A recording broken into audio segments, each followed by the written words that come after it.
This is the Jack Murphy Podcast. Here's your host, Jack Murphy. Right off the bat, I'm having a terrible hair day, as you can see. It's just awful. Yes, we can. I have no sympathy for you. It's just terrible. I want to get the podcast started today by defending women. Yesterday, Boo. I came to the defense of Sydney Sweeney and American Eagle, and that whole thing just gets bigger and bigger and bigger by the minute. But today, I want to defend Miranda Lambert because she's really getting a lot of bad attention. Have you seen the video, Alpha? I have. Yeah, I'm not sure what you're defending, however. John, have you seen? No, You can't see me for the campfire smoke. I'm Hold sorry, on a minute. my studio's on fire. Let me do something with this real quick. It's hot. He's sizzling hot in the studio.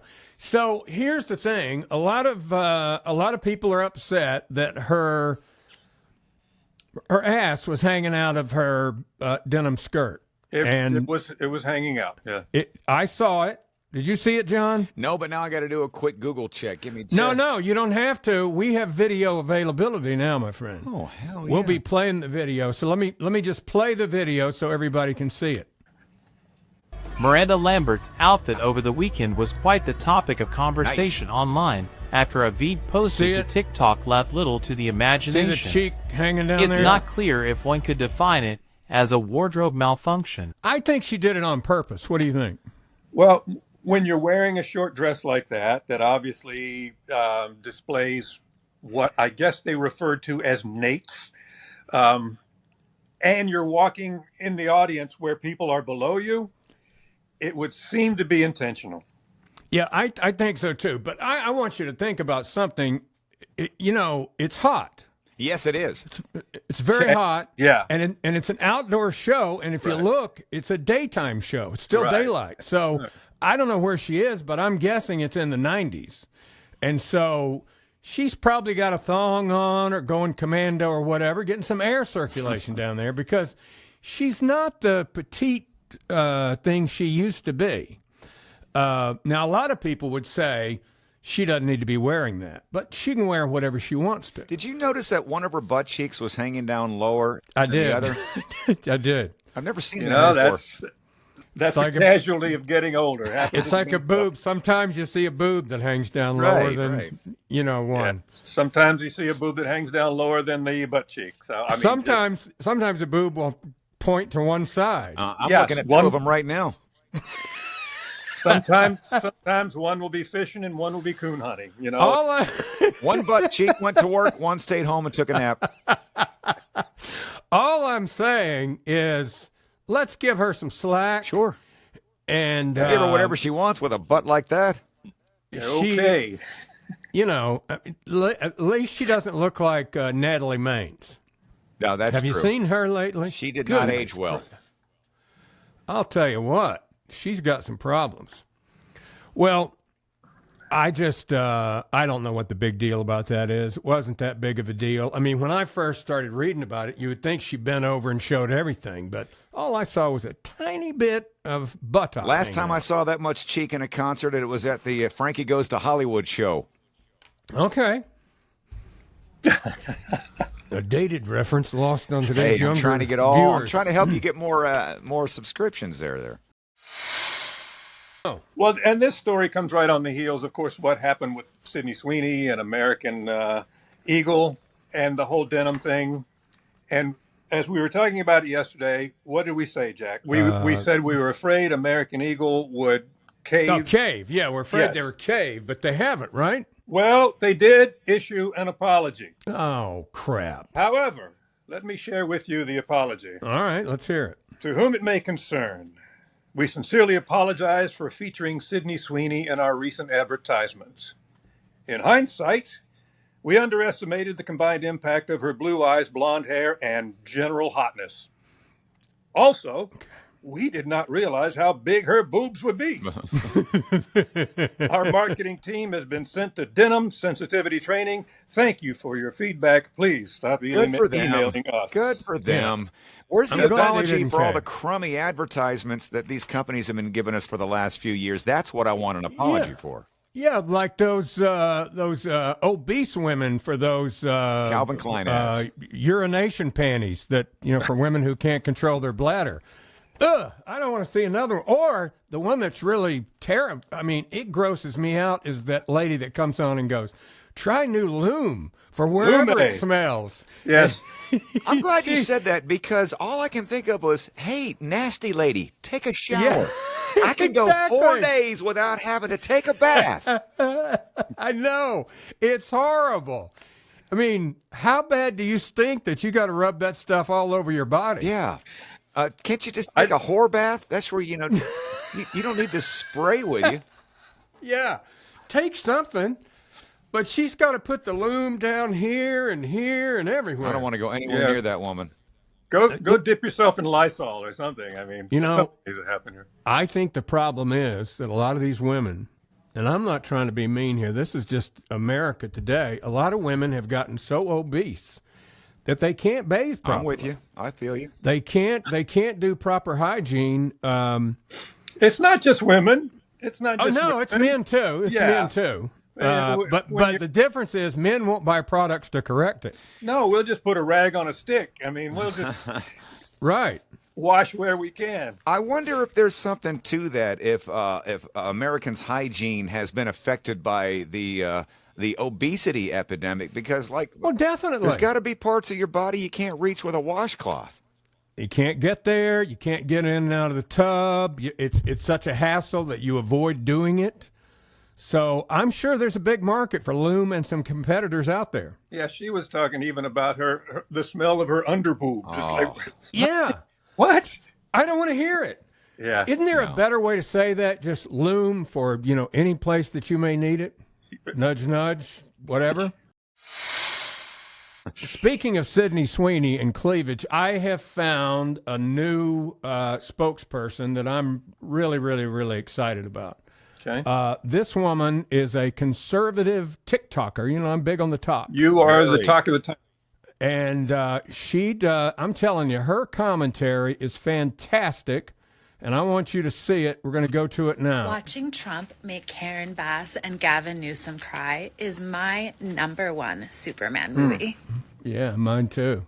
So you like her commentary? Is that what you're saying? I like both her commentaries. Listen.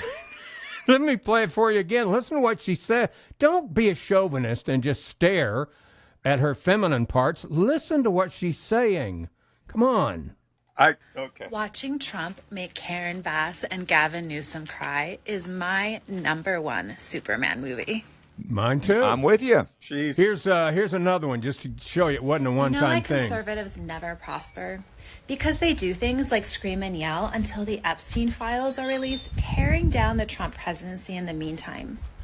Until conservatives understand what liberals understand, that politics is war and requires absolute allegiance, they will continue to lose. I agree. Women need to stay out of politics because they don't have to go to war if there's a draft. So therefore, their voice means nothing. We have more women who, if they all voted, we would be a completely liberal country every single time. It's a good thing a lot of them are more worried about what's going on TikTok than going out and actually voting, because this is ridiculous. We got women who are telling men, you got to go to war, but I don't. Mm-hmm. Way to reach out to the female audience there, I John. don't care. Okay. Jack. He said, listen, after 3 marriages, he is a bitter, angry man. I'm not bitter or angry. My eyes are wide open, all right? Hey, by the way, I see you've got your John Carter voiceover shirt on today. He'll be so happy. The voice of the Jack Murphy podcast, he sent me a complimentary T-shirt. Jack, what we learned from that is if you wear spaghetti straps and show us your cleavage, then maybe you would be more fully recognized as a conservative commentator. I just think what she says really hits home with me for whatever reason. Making a lot of sense to me. She just hits home. She hits the high notes with me. She hits it right on the head. I think she'd make more sense if she had a nose ring and one of these things right here, too. And she's a frequent poster. I appreciate that as well on the TikTok. You got to be consistent. All right, what else is going on? A lot of Alpha. Share the great economic news with us. Well, it's There's a lot of it. I know that yesterday we didn't get to talk about it, but John, have you heard about all the great economic news? Give me some good economic news.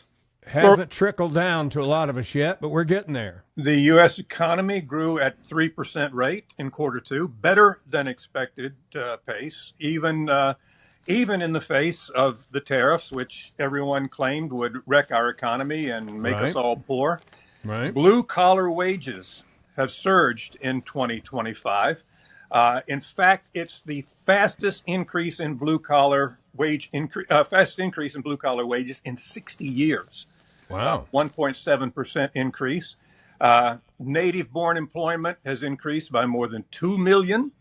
Now, what does that mean? It's just instead of immigrants taking American jobs, Americans are taking them. Right. While foreign-born employment has declined by 500,000. Good.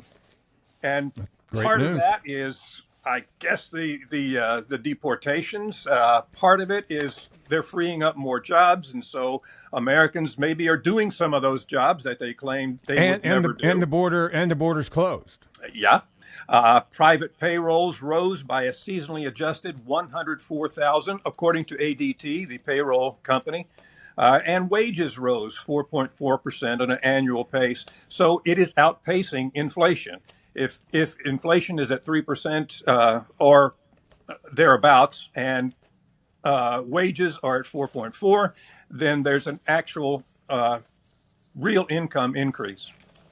So we were talking. Go ahead, John. I was going to weigh in and say I don't know a whole lot about that, except for I can attest to grocery prices have slowed down their rise over the last couple of months. I can see that. Yeah, hopefully that'll affect the beef soon because meat is still outrageous. Meat's expensive. It probably won't affect it anytime soon because there's a process that has to go through where we got to raise more and get it in the pipeline and all that stuff. But on another note, if you're looking for a job, Homeland Security and ICE is hiring, and they are offering up to a $50,000 bonus John, for signing on to becoming an ICE Can I do agent. that from home? I believe you could be a homebound ICE agent. What you could do, you could just get on your phone and call up people, and if they go, hello? Hey, Pedro, get out of my country. Now, where's my 50 grand? You hit a red button, the call gets traced, and they go pick them up and deport them. Yeah, I want to be a stay-at-home ICE agent. Our Homeland Security. I'll tell you what I want to do. I want to get paid to track down these people that call me night and day, and it never ends.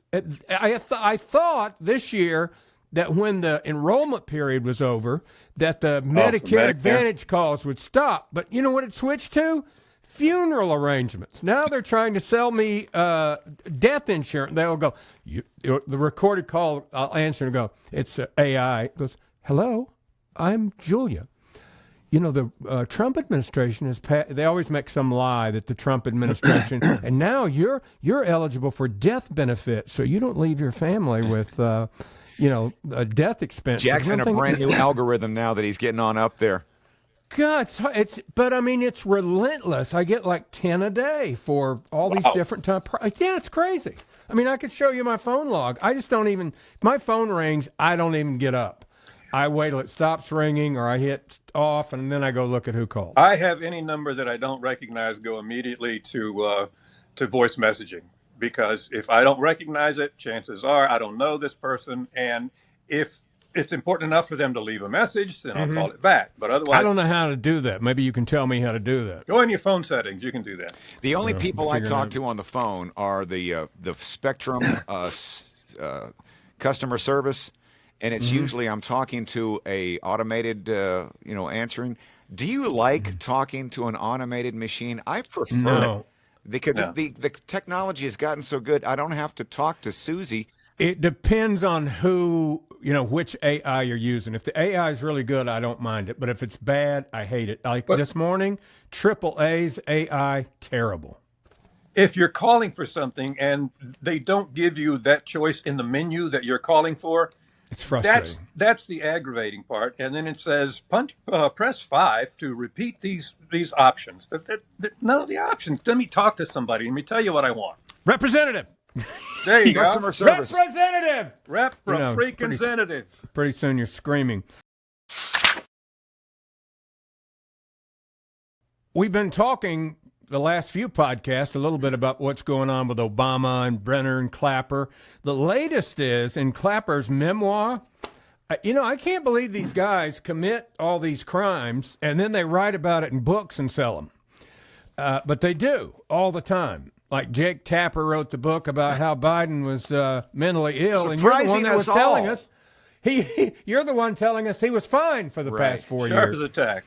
Now, James Clapper, he says that Obama had all this stuff started against Trump after he was named Times Man of the Year, that really pissed him off.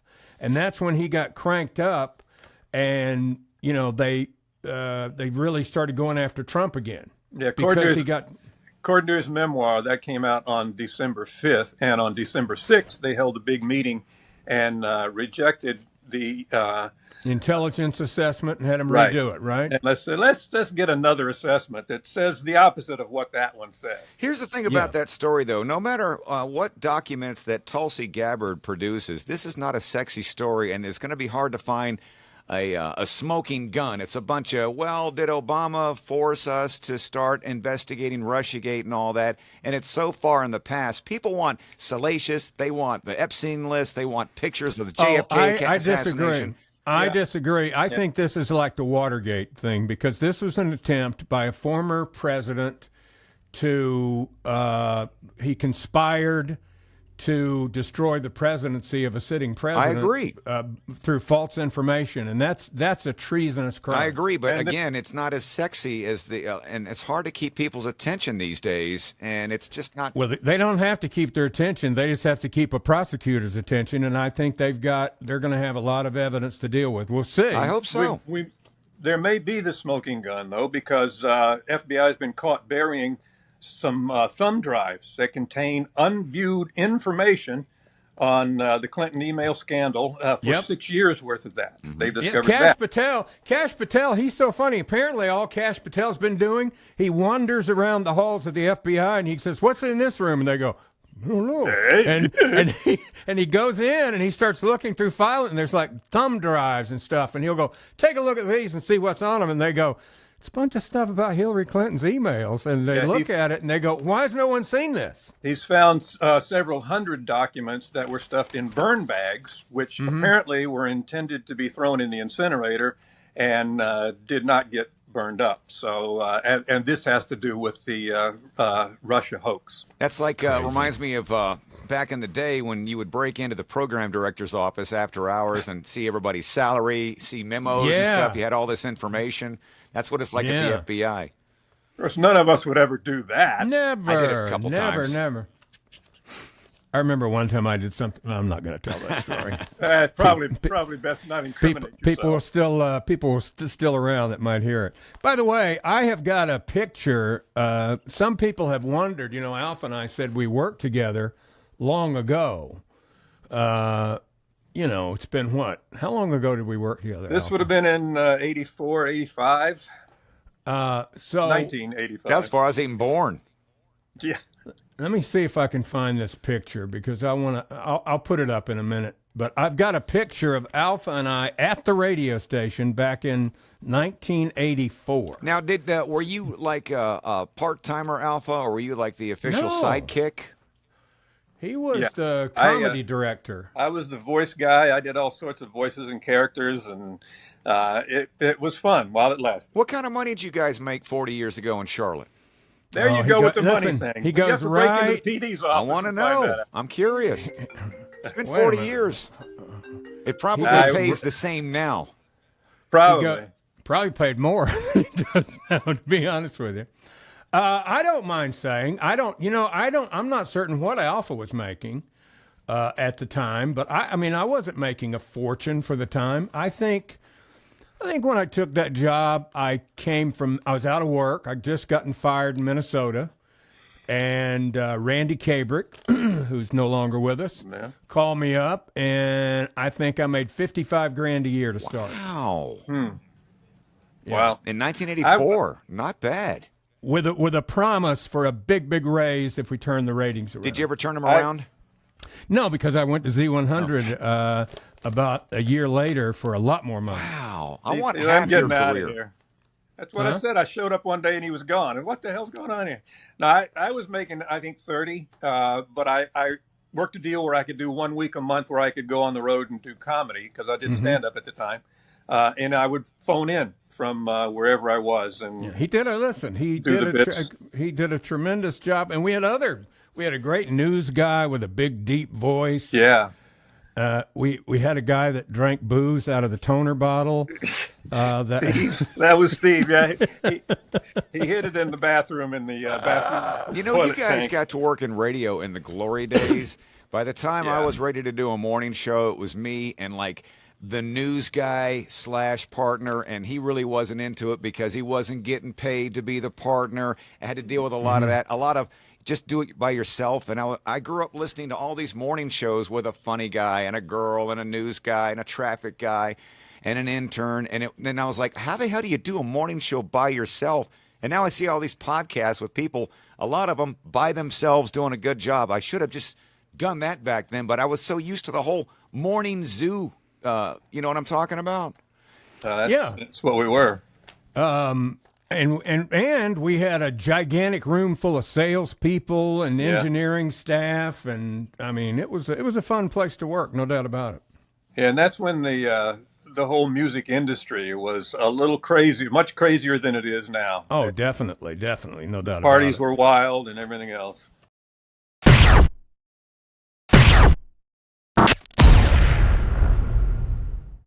Speaking of crazy, finally, the late night wars are settling down a little bit. I haven't seen any clips of what's his name going crazy because he got fired anymore. But now Seth Meyers is saying that if something happens to his show, he's worried about his mental health. Did he really say that, or did he say it funny? No, he really. No, said it was kind of a serious interview that he was doing. That he was very concerned about. I've always had a lot of respect for him. I always thought he was very quick, very funny. He was a great performer when he was on SNL. But now that he's turned woke, I don't like that. Same way. I thought he was funny, whatever. And then one night I turned it on, and he went on this anti-Republican tirade, and I just went, you lost me. Yeah, I tapped out on him about 5 years ago during the pandemic. I used to watch A Closer Look. They would post those. That's his, his Hallmark bit every night. And it turned out, it went from being a look at the day's events to just Trump bashing every night, which gets old because you run out of material. Every single late night show, that's what it's turned into. And they ran out of material a couple of years ago, but it hasn't stopped them. And somebody went back and looked at all the guests on Colbert's show. Over the last, I think it was 5-6 years, he had 178 liberal Democrats and one conservative. And do you remember, I guess it's deregulated now, but back in the day, John, I don't know if you remember this, and Alpha, I don't know if you were even aware of this, but one of the things that we were taught real early in radio when you had to have a third-class broadcast license, which I had, you had to give equal time. In other words, if I had a Republican candidate for an office on my show, I had to give equal time to a Democrat who was running for that same office. Or if there were several people running, they all had to get time to run. It was the equal time doctrine. I think the FCC enforced it. Yeah. Yeah, if you had the mayoral candidate on, you had to have each mayoral candidate on, we would do the 102-second debate. You had 102 seconds to debate. Yeah. And because we were Y102, and I had to make sure I had all 4 mayoral candidates on there. Yeah, so what it made you do, it made you just stay away from politics because you didn't want to have all those boring people on, because there was always 2 or 3 of them that just were terrible, on the radio. So you just say, "Nah, I'm not going to do it." But they've given that now up they're all terrible. Yeah, they don't even bother asking the other side for their point now.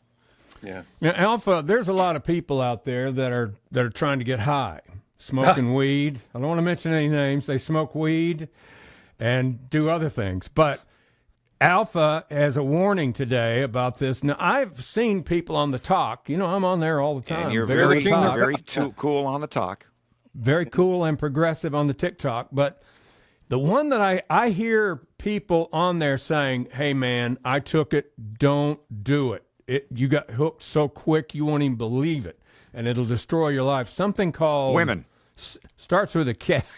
No, this starts with a K. Ketamine? No. No, it's kratom or something.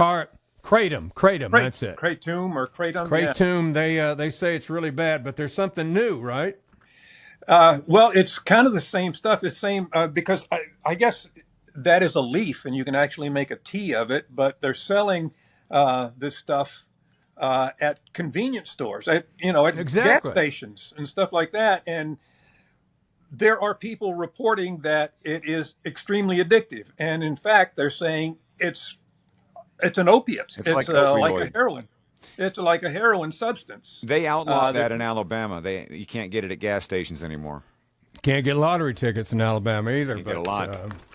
Well, there's why? I mean, why? How could they possibly allow that to be, on the shelves if it's right? That and strong? Kids can buy it. There's nothing. There's no age limit on it. So kids want to come in and buy it. They can buy it.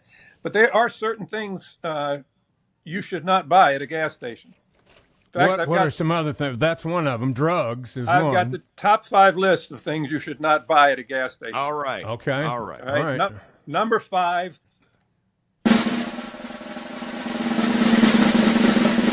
Fresh sushi. Oh, yeah. Okay. Number Don't do 4. that. All of that buildup for fresh sushi. Got it. Number 4. Are we having Kill the drummer. 401k advice from the guy who just cleaned the toilet. Don't want to get that either. He's Number working on 3. new stuff. He's Now you bringing tell back me. He's bringing back his stand-up routine. He's working on some new material. Come on, guys. Number 3, do-it-yourself home surgery kits. Don't want to do that either. Number 2, that shriveled up hot dog that's been turning on those rollers since Memorial Day. Yeah. Listen, do you ever go to the QT? Do you have QT in Alabama, John? No, but I know what it is. It's a convenience store. Yeah, you have QT, Alpha? Yeah. Oh, yeah. They have a hot dog station that rivals the Varsity in there, and if you go in around lunchtime, every landscaper and painter and drywaller in there, I think that's the only place they eat, and I wouldn't touch that stuff. Well, they got to eat something while they're waiting on their 401k advice. All right. Anyway, number 1. Number 1 thing you should not buy at a gas station, those morphine gummies. No, don't get those either. They'll kill you. Good They'll stuff. absolutely Good kill stuff. you. Yeah. The PD's going to come in and say, "Don't make fun of drugs on the air." Lock the door. That's what we used to do. Lock the door. Don't let him in. There's a woman that I don't know why I am drawn to her comedy, and this woman, and I think it's just because she doesn't give a crap. She's from somewhere near Paducah, Kentucky, and she's a big country girl. She lives out in the country in a holler, which she often says. Yeah. Like, she's had videos where her and her husband go and get water in big jars from a spring and put it in the back of their truck to bring back to their house. That's how they get their fresh water. And she's just hilarious. And she has gotten huge on TikTok. And she's, as I said, she's a big girl. And lately she's been talking about, she'll come on and say, honey, I don't know what to do with myself. She said, I've been on the GLP-1. I've lost 22 pounds. I'm going to have to buy new clothes. And I just want you to see her and see if you enjoy her as much as I do. My Southern Mama was completely unhinged. She's in heaven now with George Jones and Tammy Wynette, so I feel like I can tell this story. At this point in time, she was probably in her 60s. And when I tell y'all we couldn't do nothing with her, I mean it. It'd been a couple days since I seen her, and I was starting to get a guilt trip. Honey, you ain't come see me. When you want to come see Mama?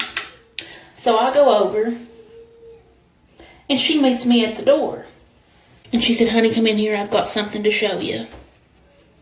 And I'm thinking, well, she's went to the Home Goods and got her something. Right. You know, got her a new cake pan. Or she takes me in there to the kitchen. Mm-hmm. And when I tell you, she pulls up her shirt and she's not got one, but both of her nipples pierced. I said, Lord have mercy, what in the hell have you done? She said, honey, your papa loves it. I said, that's enough of that. That is absolutely more than enough of that. And she was wild. Couldn't do nothing with her. She's having a big time in heaven. I can't wait to see her again. Hey, is that the gal that does those commercials or with a spray you don't have to wash your ass for 3 days? No. She's not the loom lady. Oh.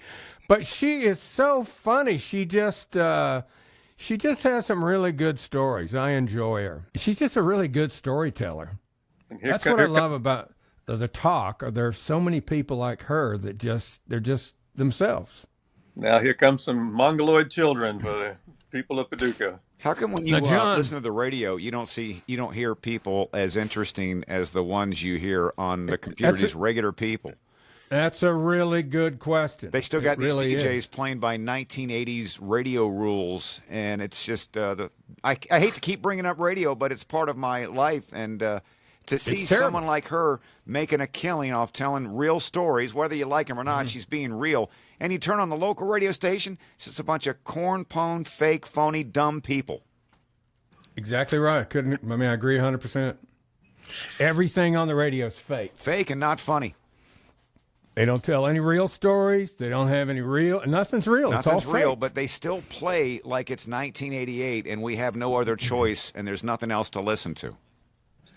Okay, what we've established today is John hates women in politics and fake radio. So, yes, I do. There you go. I think we all hate fake radio. Yeah. Well, it's the reason people have turned off the mass media because people like this have gained a following. They can be honest, like you said, John, and tell the truth. Whereas we don't believe a lot of the things that the network news people tell us, or even sometimes the medical profession. It's gotten to the place where we're not even sure that they're on our side either. So when you no longer trust those institutions, that's when you look for people who are telling the truth and making you laugh like this one. It boggles my mind because radio and television are still at eye level. And you know what that means. It's right there. It's ubiquitous. It's free. And yet people would rather pay to hear other things than what's on the radio for free. And it's not because radio sucks. It's not because TV sucks. It's because the things on radio and TV suck. And I don't know what's going to bring it back because people would rather pay TikTok, Wi-Fi fees, service on their phone to sit there than turn on a free radio. Yeah, it's true. And they're not doing anything about it. They're not training any new people or anything. But and it's different. Like back years ago when I was first doing radio, we couldn't afford to hire, like your boss would say, all right, put an ad in the trades and see if you can locate some talent in another market that you could bring in, Jack. Okay. Well, you find one and you go, all right, he sounds great. How much is he? And you go, $35,000. $35,000? Are you crazy? We can't pay that. But I said, well, I got to have somebody. And so I'd come in and say, hey, I met this girl that's a bartender at so-and-so, and she's really funny, and I think she'd be great. Are you crazy?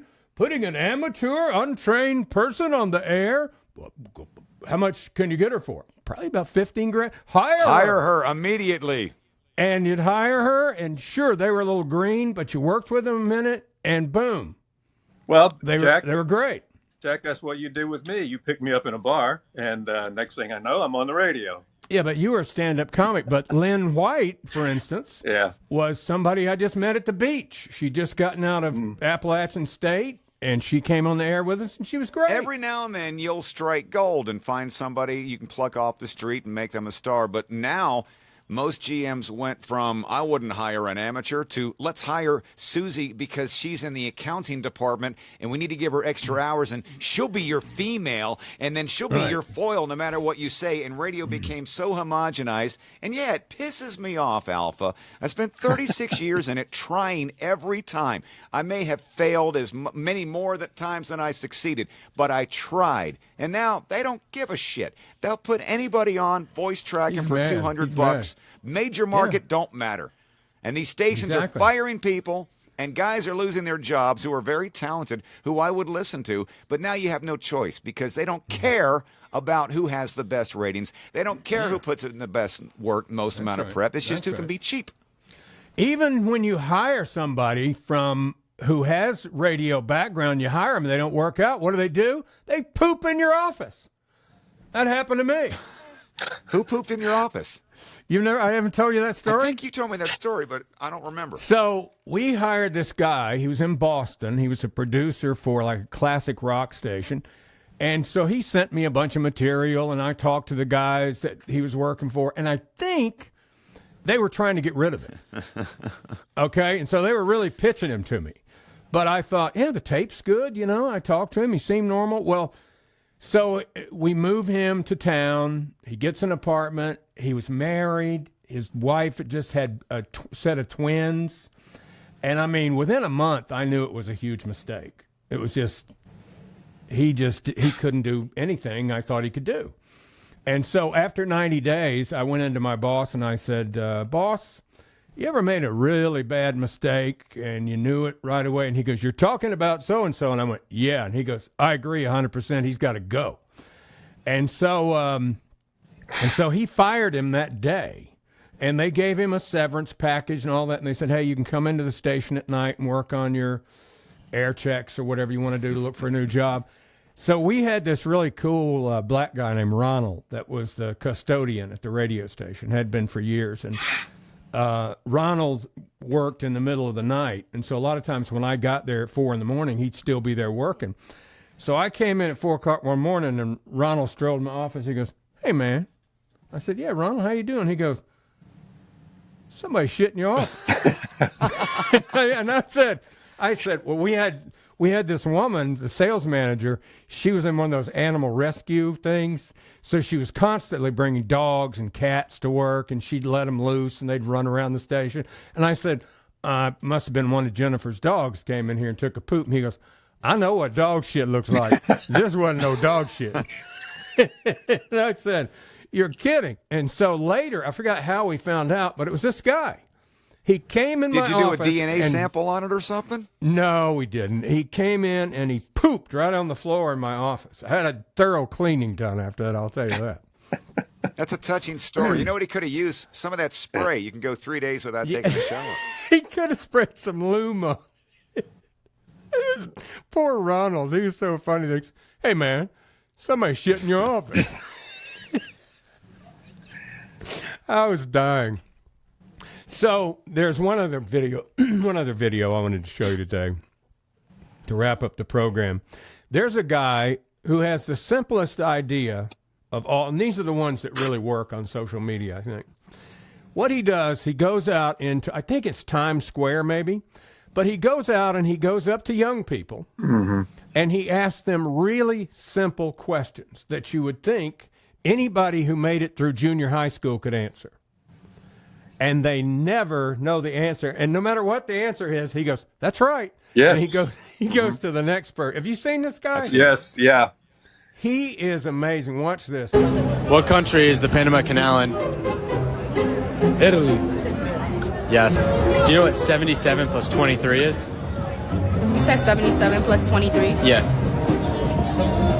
Ah, shit, man. Around what? Around what? Give me a number.